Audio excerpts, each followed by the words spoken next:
What's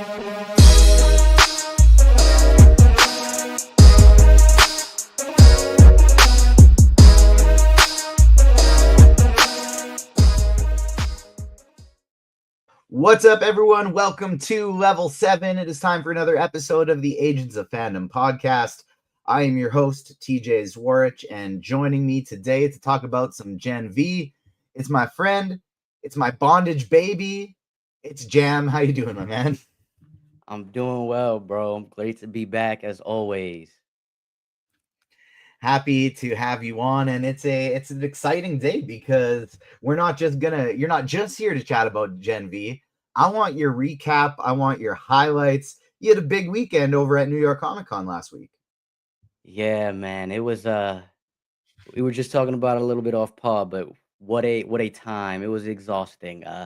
But a good exhausting. It felt like it was probably the best con I've ever been to be honest. And I've been going to them since 2018 or 19. But yeah, it was the best con, man. We got a lot to talk about. A lot to talk about. We'll dive in. That's what I want to start off with. Give me kind of like your top panel, your top fan experience, and then just like a cool unexpected thing you didn't think you're going to see as well, because I'm jealous, and so I want to live vicariously through you here. I went to 3 straight New York Comic Cons before this. I had a great time, but in terms of like panels, potential interview opportunities, announcements, guests, this year genuinely looked like better than the 3 years I went combined.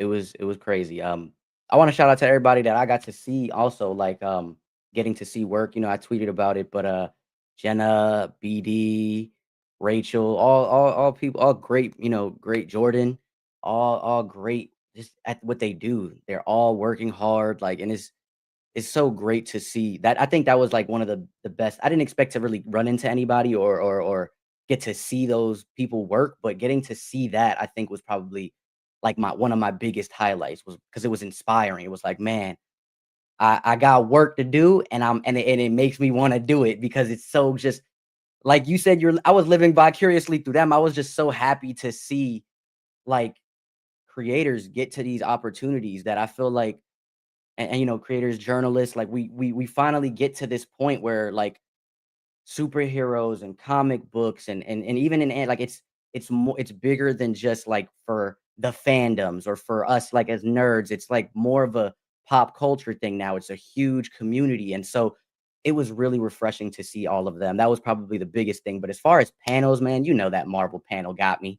It got me. Like, I mean, everything that they showed, everything that they or announced as well, it really was, it kind of felt like for a moment, like, the whole MCU and the discourse around the MCU is very draining as a fan.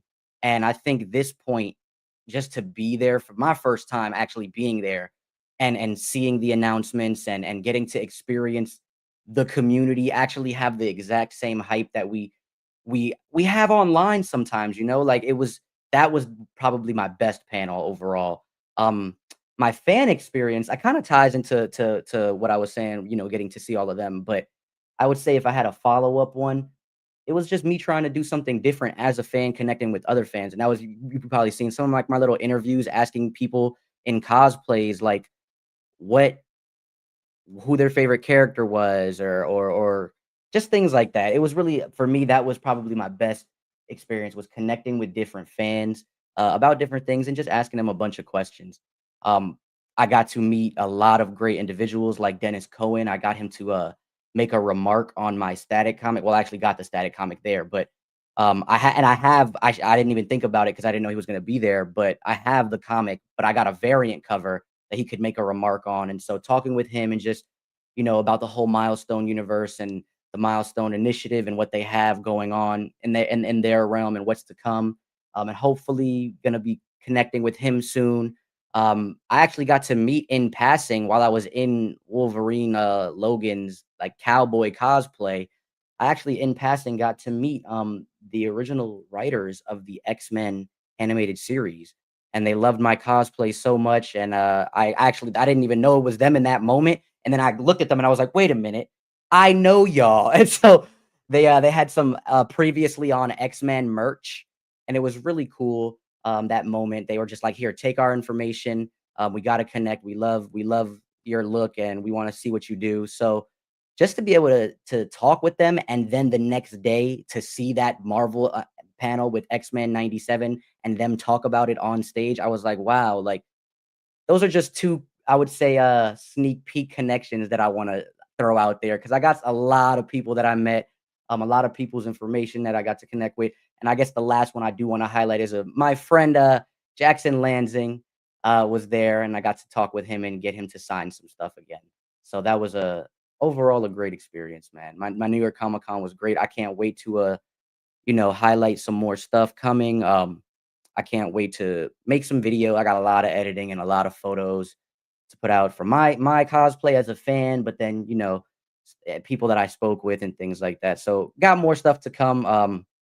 And yeah, it is gonna be a good time. It's gonna be a good time. Oh yeah, man. I'm happy you had fun. That is really, really awesome. Make sure to stay tuned for Jam's content from New York Comic Con and all of our friends that he highlighted and elsewhere as well. Make sure to check out their New York Comic Con coverage.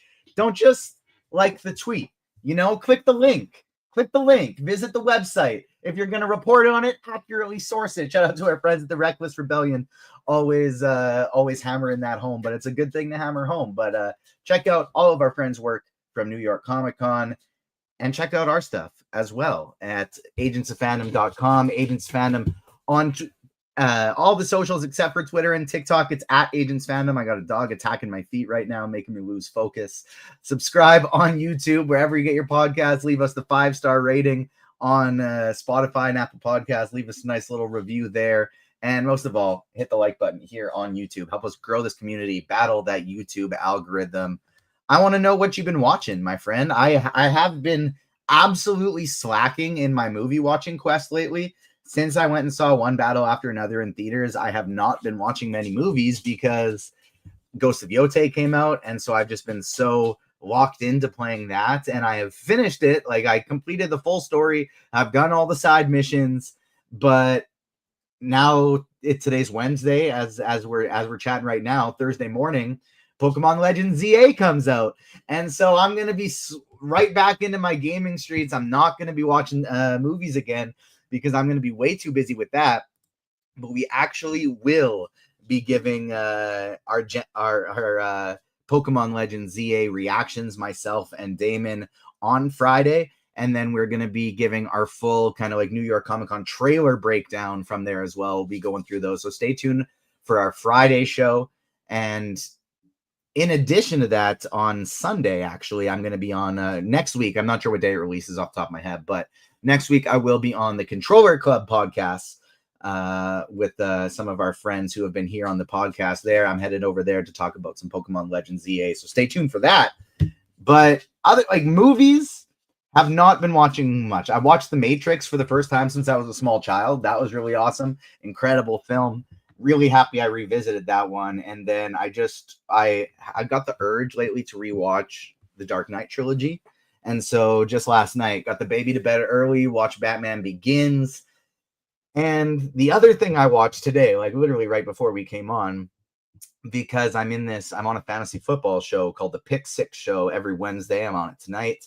And at the end of the show, we all compete every week in a daily fantasy football contest, and the winner assigns a movie for us to all watch. And we review it at the end of our football breakdown. And the same guy, shout out to Dean, the same guy has been winning every single week. He just keeps clobbering us. And so as a threat, he has decided that until somebody beats him, we will only watch Liam Neeson movies. And so this week was the movie Battleship. God, that movie sucks. Not a good movie, man. It's actually hilarious because it's got a really, really good cast. Rihanna's making her feature film debut. It's got Taylor Kitsch in it. It's got Skarsgård. It's got Liam Neeson. It's like Jesse Plemons. Like, it's a really good cast. But have you've seen The Studio, right? Absolutely. Great show. You know how like one of the main through lines of the whole season and one of the episodes focuses on it more in particular, but they're trying to find pitches for their Kool-Aid movie, right? And Martin Scorsese has this great movie that's not a Kool-Aid movie, but they're going to try and turn it into a Kool-Aid movie because they got it. The studio wants a Kool-Aid movie. It wants the IP. And so they got to find a movie to fit it and turn it into a Kool-Aid movie. That's what it felt like Battleship was, where not a Scorsese level movie, nothing like that. But what I mean is, I think there actually was a better movie in there that had nothing to do with Battleship. But the studio was like, hey, it's IP time. Battleship. This is a board game people like. We need to make a movie about it. And so they tried to piece in a story that had nothing to do with Battleship and make it about Battleship. And it had like this emotional first and third act with just like a whole bunch of crazy non-fitting boat action in the middle of it with aliens and shit like that. Like it just wasn't very good. But that's already too much time spent on Battleship. I get to talk about it more tonight. I don't want to talk about it now. Jam, what you been watching? Honestly, I'm in the same boat as you, bro. I haven't really been watching too much with New York Comic Con and then Ghost of Yote that dropped. Besides Peacemaker, which I know the last just mentioned it in the chat, Peacemaker is theme, but yeah, Peacemaker. I mean, My Hero. I've been really up on my anime stuff. You know me, always with the anime stuff. My Hero Academia, which got my review out. My first review with Agents of Fandom actually out now on our site. I also been watching Spy Family. That episode that they're linked. I don't want to say linked, but My Hero and Spy Family both are dropping weekly. They came out their new seasons at the same time. Yes, sir. So I've been watching Spy Family as well, My Hero Academia, a lot of anime, Togen Anki. For those that are into anime, I've really been diving heavy into that. Gachi Akuda is every Sunday. I'm trying to think what else that I just finished. I know last time I was on, we talked about it. I finished that. Oh, I'm blanking. Season 3 of that Netflix series that's very much like Squid Games, but it's not like Squid Games. It's a game show. Alice in Wonderland, or excuse me, Alice in Alice in Borderland. Borderland. Yeah. Alice in Borderland. Just finished that. That's pretty much it overall. I haven't really been diving into movies. I am also lacking. You're doing a little bit better than me, because you got to see Leo and Tiana Taylor's movie. I don't even remember what it's called. I'm blanking. One battle after another. One battle. I just remember battle. That's all I remember. But I keep hearing it is. I mean, you've mentioned it. Caesar from Listen 3000 has mentioned it to me in a chat. He said it's one of those ones. Like it's really, really a great film. Um, so it's on my list. I really wanted to watch him, but that's already on digital, I think. Um, I want to see The Long Walk, but I think that's already out of theaters, so I'm kinda sad that I missed that. There's a lot of movies that I missed, I wanna say in the time of September and October, so it's really been more so like a lot of gaming and anime for me. Shows like I mentioned, Peacemaker has been taking over my life, and Gen V, like which was what we're here for, Gen V, so Gen V has been, my go-to, like a comfort show at this point. One battle after another. Definitely my definitely a movie you want to prioritize in theaters. Like Okay. I've seen some people rate it as highly, as one of the best movies of the decade, one of the best movies of the 2000s. I'm not on that high of a level. For me, it's my number 2 of the year. Sinners was still my number 1, but one battle after another, probably I'd say, it's my favorite. I probably the favorite to win Best Picture this year, and definitely a really, really, really good film and one I'd want to see in theaters. So, what did you think about the Peacemaker finale? I really enjoyed it. I know there's a lot of hot takes, I mean, we were here last. That's what we were here last for when we talked about it. I remember you said it can't really end on a up. I was pretty surprised because I was kind of starting to agree with that when I thought about it and I rewatched this episode 7. I still think episode 7 is my favorite episode of the season 2, but I think that episode 8 really brought season 2 kind of to a closeout with these characters. It I don't want to say it put a nice bow on it, but it felt like if anything it was shrink wrapped, if that makes sense. Like I don't want it, it didn't look pretty, but it was still closed up. Um I overall pretty much enjoyed it. I do have some qualms. I do have some minor qualms here. I think James Gunn, and everybody knows me. Everybody knows me. I always say the gun doesn't miss. I'm a huge fan of James Gunn, but I actually am a fan of how he goes about running the studio with being as transparent online and interacting with fans. Because I think that's a breath of fresh air when it comes to these superhero spaces and having creators like that. Besides from comic books, but I mean like in film and television.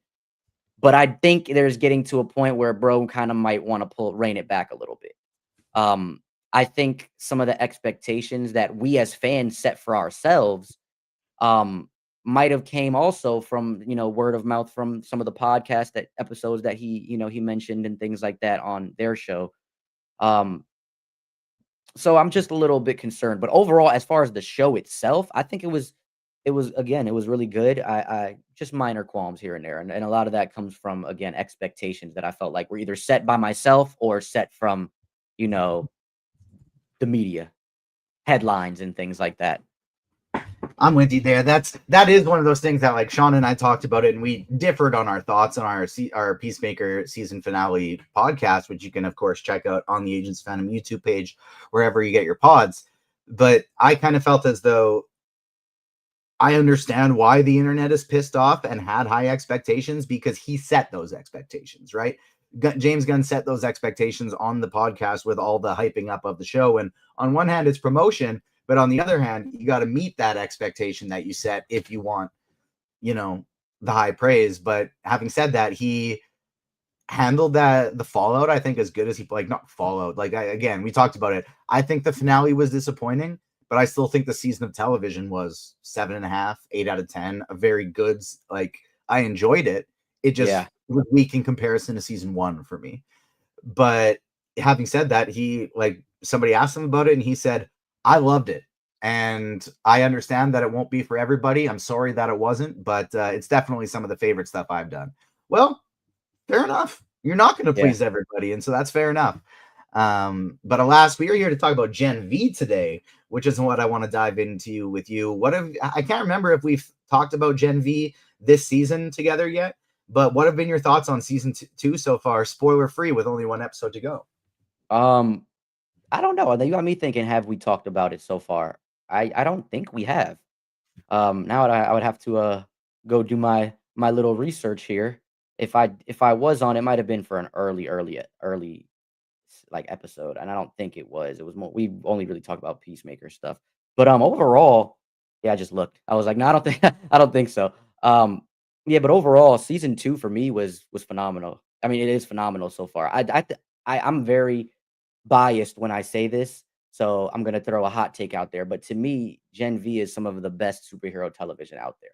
Um, I I I think the way they've handled a lot of nuance with these characters is very fascinating. It's just it's something that I wish other shows. I mean, other shows have done it. This is not me to do anything in comparison, but I think it's just on a whole nother level. The one thing I will say is this episode that we got today, I felt like the best way I can put it is we I don't want to say we as far as everybody, but I knew this was like, we kind of knew the reveal was there, but it still was a great like journey on how we get there. Like we mentioned it earlier, it's not always about the journey, it's about the destination. I think the journey, even though I knew what the destination was, the journey around this whole ride season 2 has been a good one. It's been a fun ride. And so I've been really loving this series and this season. For those who missed, we were talking about it off podcast, where it's about the journey and not the destination.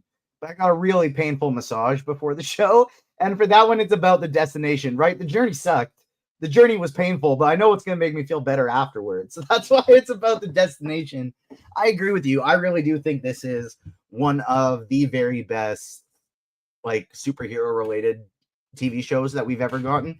I like it even more than The Boys. Like, I love The Boys universe, but these characters in The Boys universe, to me, that's even more exciting than what we get in The Boys. Having said that, I do love the connectivity, and like that's been, I think, one of the biggest qualms people have had all season long, and that's been one of my favorite parts. Is I love that this show connects directly to The Boys, And it's making me even more excited for the boys' final season, because it's like, if we're getting these Gen V characters heavily involved in the boys' final season, that's only going to make me like it even more than I already did. So, big fan of this. It is time. We took a pause on it last week because I was busy. I didn't have anything prepared, but we are going into a retro recap once again for Gen V Season 2, Episode 7. So without further,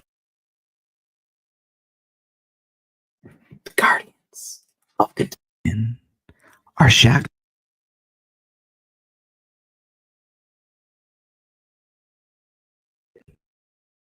My computer said, I don't like this one, and we're just going to mute you and screw up your camera and screw up your microphone so that you can't even do it. But alas, I think it's going to be fine now. Let's restart. Apologies, people. That's what happens when you do it live sometimes. Your microphone unplugs. The Guardians of Godolkin are shacked up with former VOD CEO Stan Edgar as Marie Moreau grapples with her destiny of being one of the most powerful soups in the world. But just as they think the tides have finally turned in their favor, their true enemies are revealed, and the darkest corners of God-U's history come to light. How will Marie and her friends navigate these troubling times? Find out on the Agents of Fandom podcast. I think we might have to retire that one. That one might have to get retired. I liked it. It was, that's what I was thinking. Carlos in the chat said TJMR. I was like, oh, this is some ASMR right here. I like this. That was the goal, but between the mic unplugging because I had to take her really close, and I don't actually know how, like, was the audio too high? Was it too low? Could you hear me? Could you hear me too much? I don't know. That one might have to be retired or practice a little bit more before we get into it. I think my favorite so far is still the 1920s one, the 1920s Legend of Korra Shiro Shinobi style recap. That was my favorite one of the bunch so far. But we'll see. The last says never again, brother. And I know that was bad because the last's been riding with us the past couple weeks, and we've been on the same page, right? Like, we've been locked in, and he came back. He's like, I just came to hear TJ give his victory lap on the Peacemaker finale last week. And if he's saying never again, I think we definitely got to retire that one. But alas, let's dive into this show, because right off the hop, I talked about this moral dilemma a little bit with Damon last week, but where last week ended, this one kind of starts off. If you are Marie Moreau, Cate's on her redemption tour, right? Cate has rejoined the team. She wants to help everybody out. They just rescued her from the prison, and now she's begging Marie to heal her. She wants her powers back, right? She wants her powers back in their full glory. And Marie is not willing to do it, which, it's talked about at the start of this episode, but it really gets hammered home throughout later on. But it's the first part of this episode that I want to talk about. If you are Marie Moreau, knowing everything you're up against, but also knowing what Cate has done to you and your friends, are you healing her? Do you trust her? It's a very layered question. And my answer is very layered because I feel as if I'm 50-50. Logically, yes. I'm with Polarity, which is such a crazy good name. I need everybody to understand at home. That's such a good name. It makes me look at Magneto's name like it's lazy. Like that, and I love Magneto, but that's a great name. But it makes me feel like how Polarity is. Logically, it just makes sense. How I feel about it really shouldn't matter. It's kind of what we need. But in the reality is, I know how I would feel if I was Marie in that situation. We always can. It's easier for us to say on the outside looking in, right? I think that's just any situation that we're in. And so if I was Marie, I feel like I would probably feel the way Marie feels. I can't trust you. You've hurt me and my friends. Yes, it makes sense to me logically, but do I take that chance again? And so that I understand her skepticism. I think I would get to a point where eventually, yeah, I would heal her. But I think I like throughout the episode, how that, like you said, that point is kind of hammered in. I would feel the same way Marie feels throughout the whole process, throughout the whole journey, until we get to a point where I genuinely need you. I feel like I would probably keep her at arm's length. How about you? What do you got? I didn't see it with you and At this point, that's how I feel too. Like, I feel like this episode a little bit is kind of trying to, everybody around Marie is gaslighting her a little bit, like, oh, she won't listen to reason. And I would have reacted exactly the same way to Marie here. It's like, fuck you, I'm not listening to reason. Reason is why I'm not healing you. If it was just about friendship, if it was just about, oh, if I trusted you, I'd be healing you. But reason is telling me because of everything you have done, that's why I'm not ready to do it yet. I don't think she's necessarily irredeemable. Like, I do think we could get to that point. And I don't believe that Cate has any, like, as a viewer, I don't believe Cate has any intention in screwing this team over again. But if I was on the team, if I was Marie or one of the other ones, I would not be ready to fully accept her back and give her the full extent of her powers Yep. at this point. Like later down the line, if our backs are against the wall and we have no other choice, maybe. Later down the line, if she has proven time and time again that she is trustworthy and she has moved on from the past, but she still doesn't really, like, every apology, every reason that Cate gives, I was part of the bot machine. Like, I just believed what they were telling me. I get it. I do. I understand that is a good reason. But when you are speaking directly to the people you have hurt, you got to take more accountability. That is like, you got to say, like, this was on me and I'm sorry I hurt you. I won't ever do it again. I will continue working to prove that to you. Not, well, I was getting manipulated and you should just heal me. You're not listening to reason. Like, that's not the way to go about it. And so I'm with you. I am Team Marie on this one, but it does lead us to eventually, like, she heals Polarity right in front of her, which I get why that would piss Cate off. But at the same time, that was dope. One, it's really cool that she can do this. Two, it's really cool that we get to see Polarity fully powered up. And that was a great performance as well. Like, we'll get to the second one later. But I thought we got really two good, on opposite sides of the spectrum, but having essentially the exact same scene. I've been sick. I didn't know what it felt like to be healthy. I've been like this for so long. I forgot what it was like to feel good. And obviously, being in a hyperbaric chamber for 100 years, dealing with a sickness that is slowly killing you for the last 20, 30 years, essentially your whole life, and it's tied directly to your powers, the thing that you feel makes you, part of your identity, it would be devastating. But it's also relatable in any sense of, like, my jaw and neck have really been hurting. I can't remember the time that it feels like when nothing hurts. How often have you had a stuffed up nose, like plug nose, for like a week and a half, and you're just like, I can't remember what it's like to taste. I can't remember what it's like to breathe in. And these guys took that tenfold and knocked it out of the park with their performance. So shout out to Polarity.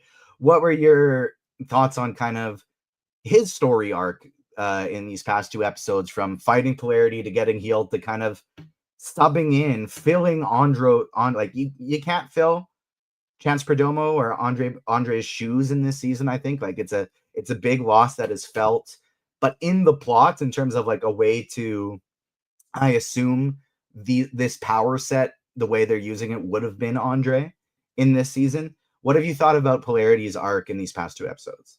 I think it's phenomenal, honestly. I mean, he's like a character you get to actually see the full circle picture. Like, you see the down, you see it reminds me a lot of like how we got to see the down with Peacemaker, and then try to come to conclusion with that, like, or come to realization with that. Him being, with all the meds that he had to take, him drinking a lot, grieving, going with dealing with the loss of his son, not wanting to help them, to finally, like, all right, I'm gonna step up. And I think it was really, like, you made a really good point about his performance throughout. I mean, not just in this episode, I feel like throughout the whole series has been really good. And I love what they did with integrating the actor Chance and Andre's character into this story of, like, and I mentioned this before, I think, to some friends, but to me, it feels like what Marvel did with Chadwick Boseman in Wakanda Forever. That it's an intricate piece to the story. It's an intricate part of the emotional bits of the story. It not just the plot, but it ties into so much that you see it throughout the whole season. And these last 2 episodes with Polarity, I feel like not only did he come to terms with, his son's passing, but it's like now he wants to also do something about it. And I think that for me it was just it's really uplifting because now it's like he's like their big brother or father figure to them, making sure nothing happens to them, wanting to protect them, but also fighting side by but also their brother in arms, right? That's why I say big brother because he's fighting beside them. He wants to fight along with them. So I think all of like I don't know the actor's name, so that's why I keep calling him Polarity. But I think his performances, like throughout the whole series, but specifically these last 2 episodes, have just been really. And I think he's one of my like one of the best performances in this season. I would say. He's very much giving like the older mentor who has already had their hero's journey, and their hero's journey didn't work out, and so they're coming back to help this team, and they'll sacrifice themselves if it means this new young team can go and do their thing. That's kind of what I'm getting from Polarity, and his accountability to me is what's missing from Cate's redemption arc so far. Cate hasn't had that. No, don't blame them, blame me. This is my fault. You want a reason why my son is gone? It is my fault. I didn't explain this to him. I didn't protect him from Vought. I was manipulated by them, and it's my fault that my son is gone. Like that's the type of accountability that I think Cate is missing, and why it just feels a little cheap for her to ask for her powers back. Not cheap from a writing standpoint, cheap from a character standpoint of like, if that were a real person, no, fuck you. You got more work to do. You can't just say you're sorry once, but actually blame somebody else and then come in and say, "Hey, fix me." I know I hurt you, but you got to come fix me. I don't know. I'm definitely on Marie's side for this one. But we get kind of just like reveal after reveal after reveal for this one episode. It is fast paced, start to finish. And Annabeth has her vision of something really bad happening to Marie. I can't remember the tweet. I saw a tweet about making fun of precogs that I actually did think was really funny. And it was the basis of it was like, is it really a power if like you aren't even sure if it's going to happen or not, and sometimes it happens and it doesn't happen, or are you just getting previews and you just like what is it really doing for the situation, And I butchered it. I butchered the joke. I butchered the punchline, but the joke I saw, if anyone knows what I'm talking about, link me to that tweet because it was absolutely hilarious. Annabeth not only gets a little bit of precognition that something bad might happen to Marie here. She reveals that she's had her powers since before Marie did. She just didn't know they were powers. She saw in a nightmare the vision of her parents getting killed in a pool of blood. And Marie has her first period and doesn't know how to control all the blood, and it turns into a massacre. I get that Annabeth had. This is another one of those things like where I feel like a bit like Cate. Annabeth was like, I've been dealing with this my whole life. I knew I could have stopped it, but I didn't do anything. And I hate myself. I've tried to hate you, but I hate myself. That's not enough of an apology for me if I'm Moreau. I don't know. If I'm Marie and Annabeth has given me this grief for years, and she's just like, I actually knew it was going to happen. Why have you been treating me like shit then? Man, I feel like that's one of those really like layered things. So I have an older sister, 10 years older than me. I think we talked about this before. And I kind of understand like Marie being accepting, like I'm so sorry you've been dealing with this for so long, because I hear what you're saying. At the same time, though, I feel like it was one of those big brother or big sister moments where it's just like you kind of have to like accept them for all their flaws, no matter what, love them. because I think she realized in that moment, like, it was, like she said, easier for me to not want a relationship with you, not like to hate you, to push it upon you, than say I could have stopped this.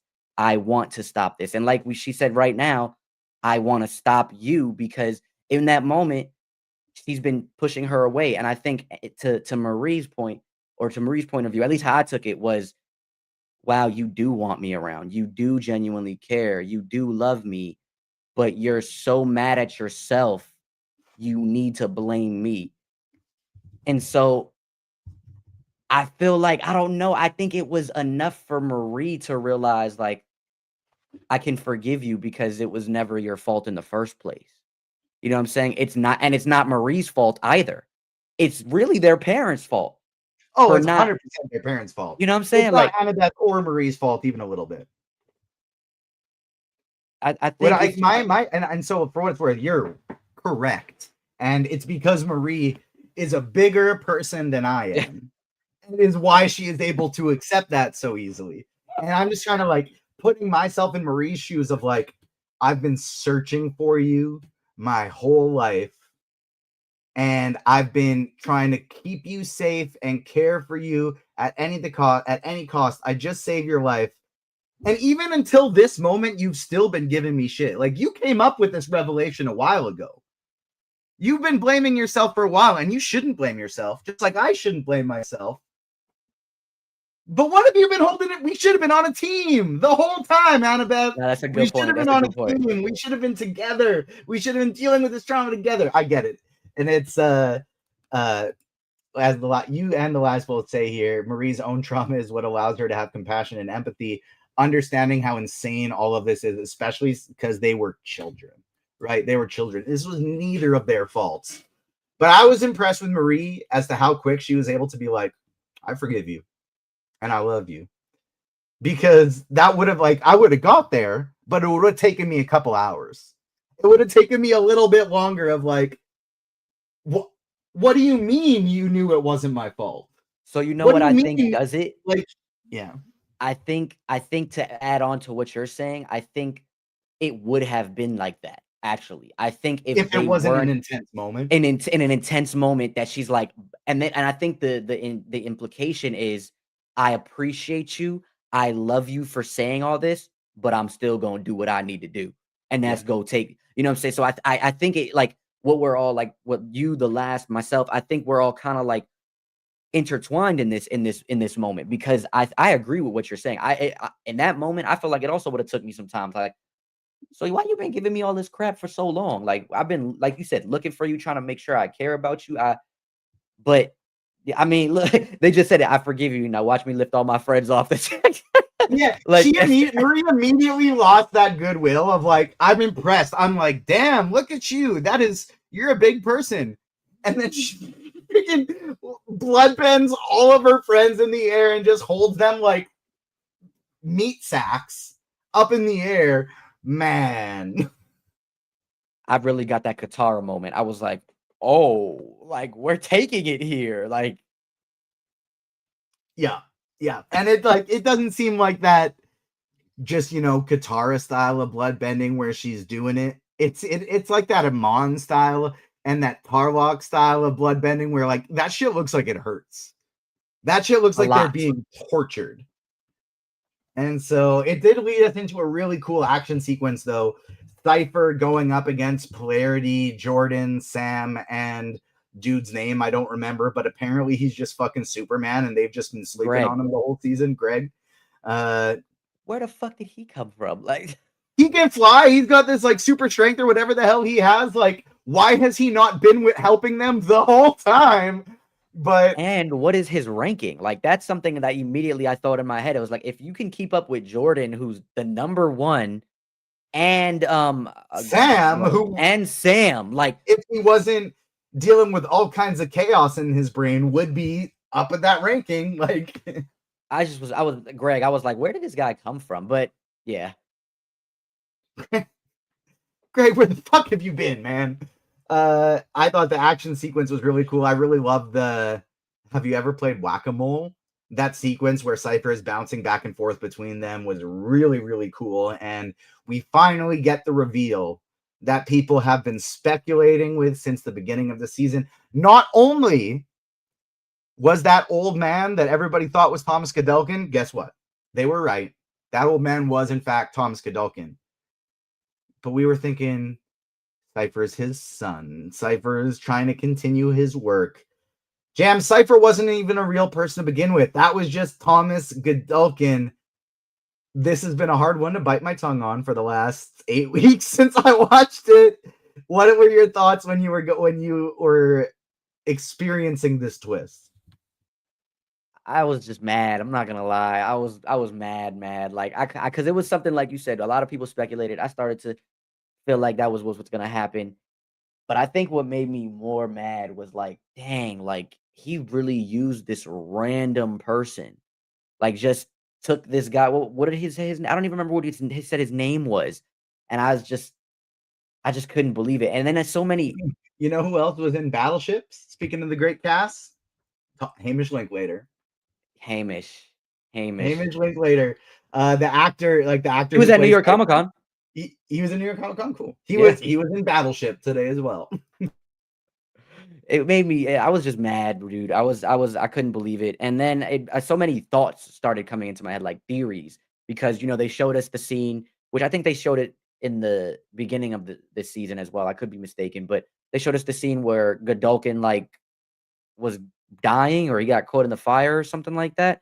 And I'm trying to wrap my head around like, okay, so did he have the powers prior? Like what? So I'm sure we're gonna see that, in the next reveal. We might get like a flashback scene of Godolkin's story, but it was just really, really like you said, it was a journey. And now when we got to the destination and all of the characters are starting to realize it, like you see Cate and her face is just like, hold on now. And then you see Emma and Emma's like, wait, hold on now. Like all of them just looking at each other. That I thought that was hilarious because it was like me, if I was in that room, I was like, he talking a little too like he's monologuing a little too much. I don't know why somebody that's been on death's row would be monologuing like that, so that's what I was thinking. It was a mixture of like hilarious because he can for the first time. That dude has been holding in monologues for 80 years. Has he really? Because we've been getting monologues from Cypher, so I felt like that's what immediately was my thought process. That's why it was so funny. I was like angry because he was using this poor man, and then it goes straight into I'm hysterical because I see Cate and like Emma looking at each other with those eyes, like that meme, and then he's monologuing like an evil villain, and I'm just going. I'm like, oh, this is hilarious. This is great. This is like genius. Freaking Bach from Wicked. As soon as I saw him, I'm just saying like, hey, that's the little guy from Wicked. But yeah, shout out to Hamish Linklater for that turn on a dime performance from going to Cypher to random dude. He was great in Battleship. And as our guy Fat Thor, TJ Pastilli, bringing up in chat, he also was the voice of Batman, Bruce Wayne, in Batman the Caped Crusader, in that most recent animated Batman show that came out that was really good. If you haven't checked out Batman Caped Crusader yet, check it out because it was really good. The twist was awesome. I think it was kind of cool that, they made it pretty obvious that the old guy was Godolkin. It was not obvious, though, that they were the same person the whole time. And when you rewatch it a second time, like I have been as it's been coming out, there are a lot of times it actually is obvious, but unless you know it, you don't realize it. Of just like so many of the things where it's like he's staring at them having sex and things like that. It's like, damn, there were signs, but they're not signs you pick up on until you already realize until you know it's a thing. And those are the best twists. I think the ones that like seem like it's going to be obvious, and then the way that they do it take you totally off guard. What are your predictions for the finale? Thomas Godolkin is on the loose. He's free. He's walking around in his little diaper like a bondage baby, ready to cull the herd and take his crazy eugenics power trip on a tear and, start this whole only the best of the most powerful of the soups will survive and make the world anew. What do you think How do you think this goes? How do you think this could lead into the final season of The Boys? I'm think so. I mentioned a little earlier. I think either two things. I think the episode is gonna start with either a flashback of Godolkin, like how he got to this point, or we will see that culling of the herd, sort of like thing. I think based off of the way the ending, and he killed dang, I don't remember a guy's name, but the guy that had the powers where his hands were feet, or Yeah, excuse me, his feet were the hands. bondage baby. That's all that matters. He's the bondage baby. Yeah, like, I think we'll either see, like I said, the flashback or him actually culling the herd. When it comes to the actual finale, I'm kinda stumped 'cause you've seen the finale, right? Yeah, but I was talking to Damon about this. Like, it was a while ago, and I genuinely don't remember how it concludes. I remember this episode up to the reveal, and I genuinely don't actually remember how the season concludes. So when I Okay, watch it next week, it's going to be pretty much like I'm experiencing it for the first time. okay. I think the only way I could see this, like, 'cause obviously it's gonna connect to the boys. I'm curious if they kill Godolkin in this season or not. Like, or if he winds up getting away. Because I mean, his partnership with, the genius girl, I don't remember her name, but, the one that he was having sex with using the guy, um, that she's now Sister, leading Vought, Sister Stage. Sister Sage. I'm curious if that's gonna actually continue, like, their relationship, or if that's gonna be something that where they just kill him off in this season. I think another thing that I'm curious about is, will we? Because we kind of, I mean, we do in this sense see Marie realize her full potential with healing Godolkin and, lifting her friends and all of that, but a part of me feels like there's so much more that she can do, or, like, there's so much, like, there's she can get way stronger, and that's what I'm curious if we're gonna see here. I know somebody just mentioned in the chat, but, like, Homelander, are we gonna see Homelander in this? Like, that's another connection. The only other thing I really do feel like, I know, I don't wanna say the creators, but the writers of the series mentioned that Butcher is not gonna have, like, a happy ending, but what are the odds if Marie winds up healing Butcher to help her stop Homelander and everything that's going on? So that is, like, one big sorry, I was gonna say that's, like, the one big thing that I honestly don't know. That's a theory that I'm kind of pissed at myself I haven't thought of because I've been so hell bent on thinking of how she could stop Homelander with her powers that I didn't consider.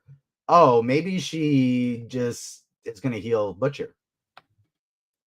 Yeah, I'm thinking about it, like, because I watched the episode early today, and as soon as I finished, I was thinking kinda what you like, how does this tie into, like, how is this gonna set up the final season of The Boys?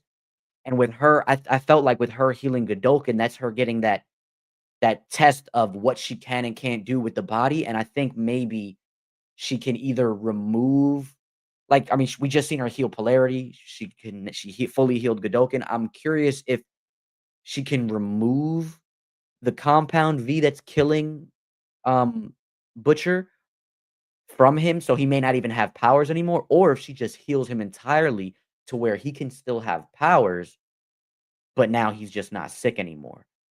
I And don't think so he'd have the powers just because it was the temporary V. that's what I Like, thought. in theory, I feel like it's already out of his system. But I do really like that theory. I was kind of this is still my theory of how they take down Homelander is I think Marie is gonna bloodbend the compound V out of Homelander and he's just gonna be a regular guy. Like she's gonna avatar Aang to Ozai him. And Ooh. no, I won't kill you. Bam, take away his powers, and he's just gonna be everything he detests, just sitting there, flopping Oh, I around. love it. And then maybe A Train runs right through him, just like he did Huey's girlfriend in the first episode. But that's kind of how I think it's going to go down. How do you all think it's going to go down? Let us know on socials at Agents Fandom on TikTok and Twitter, Agents of Fandom everywhere else. You can leave in a comment on this video. You can leave it in a 5-star review over on Apple Podcasts. We will shout you out over here on the pod. We will make sure we read it out for you. Go ahead and drop that as you're following us on socials, on wherever you get your podcasts, and right here on YouTube. Hit the like button. Help us grow this community, battle the YouTube algorithm, and get shown. Let us show our wonderful faces to the people. That'll do it for today's episode. Before we get out of here, Jam, where can people find you on socials? Where can they find your podcast? Yeah, check me out on all socials at Jam Session. Just replace the E in session with an X. You can catch me everywhere. A lot of New York Comic Con content coming. As far as the podcast, you can still find it on YouTube the same way or wherever you get your podcast with Jam Session. But if you wanted to know the actual name, it is the Jam Pod, Journey Across Media podcast. We talk about a bunch of different things. Last episode, I just had Jackson Lansing and Colin Kelly on, where we talked about Timeless, their run on Thunderbolts, as well as their latest work, The Last Starship from Star Trek. And yeah, like I said, a lot of New York Comic Con content coming soon. And as well on Twitch, you're gonna catch me playing Ghost of Yote for the most part until I beat the story like TJ, because TJ apparently beat the story. He is a madman. That's all I got for y'all, man. I wasn't at New York Comic Con. I had lots of time to go about it, but check out Jam stuff. Make sure you join us on Friday because we will be talking about giving our first reactions to Pokemon Legends ZA. You can catch me next week on the Controller Club. We're going to be talking about it there as well. And we'll also be breaking down the trailers and the news from New York Comic Con on Friday as well. So stay tuned for that. Hit the notification bell. Make sure you're following so you don't miss out. Thank you so much for tuning in, everyone. On behalf of myself and Jam, we will see you next time. Peace.